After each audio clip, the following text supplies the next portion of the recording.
Apple has finally delivered. They've overhauled Siri to be the capable assistant they've promised for years. But that upgrade comes with a catch, a hidden price tag that snaps shut the moment you try to use it. This WWDC was Tim Cook's final major presentation before stepping down as CEO. Apple was under massive pressure to prove they could still lead the industry. For the last decade, Siri has been a source of frustration. Apple even faced a $250 million lawsuit for failing to deliver the AI power they advertised. They weren't just fighting for users today, they were trying to fix 10 years of broken promises. To prepare for the change, Apple completely rebuilt the phone's plumbing. This chart shows how that efficiency looks in practice. Opening your apps now happens 30% faster than last year. Photo galleries load 70% faster, and AirDrops see an 80% boost. The device feels much more responsive. These speed boosts serve a specific purpose. They are the structural reinforcement needed for the main event, a completely new framework called Apple Intelligence. AI processes are heavy.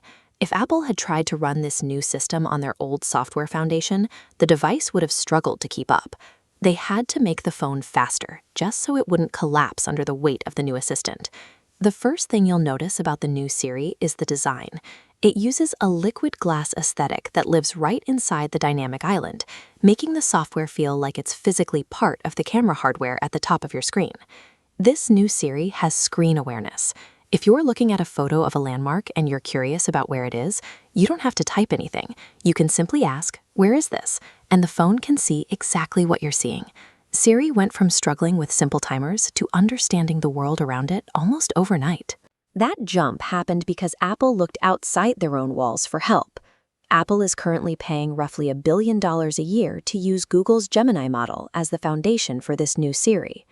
Because Google is handling the complex logic processing in the background, Apple was able to focus entirely on the user experience.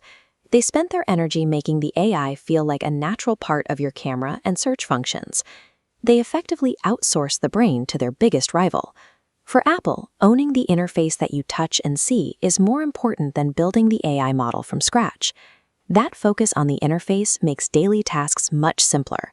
You can now build complex shortcuts using only your voice. For example, you can tell Siri to automatically text your partner an arrival time whenever you leave the office. The camera is also more capable. When you scan the receipt at a restaurant, the phone can automatically parse the total and send money requests to your friends via Apple Cash. Even your home security cameras are integrated. The AI can watch hours of footage for you and send a quick summary of the important things that happened while you were away. The most practical change is the improvement to basic dictation. It accurately captures your natural voice, fixing your spelling and punctuation without trying to rewrite your messages in a robotic way. However, some features feel a bit more invasive. The spatial reframing tool allows the AI to invent parts of a photo that never existed, letting you change the camera angle of a picture after it's already been taken. It raises an emotional question. Why would we want to turn real family memories into artificial creations just to make the composition look a little better? While the image tools feel like high-tech novelties, these quiet, practical automations are what will change how we interact with our devices every single day. All of this convenience brings us back to the catch we mentioned at the start. To actually use this new intelligence, you have to navigate a very specific hardware trap. This timeline represents a decade of iPhones. While older phones get the update, advanced Siri features are strictly locked to the latest 2 models. Even the standard iPhone 17 is left behind, forcing you to buy the expensive Air or Pro versions. The costs continue even after you buy the new phone. Apple has placed daily usage limits on the AI's most powerful generation tools. To remove those caps and get unrestricted access, you'll need to pay for a recurring iCloud Plus subscription. By making AI so intuitive that even a grandparent can use it for simple tasks, Apple is ensuring that users become deeply reliant on these features for their daily lives. Apple solved their software problem by designing a level of convenience that makes the ecosystem harder to leave than ever.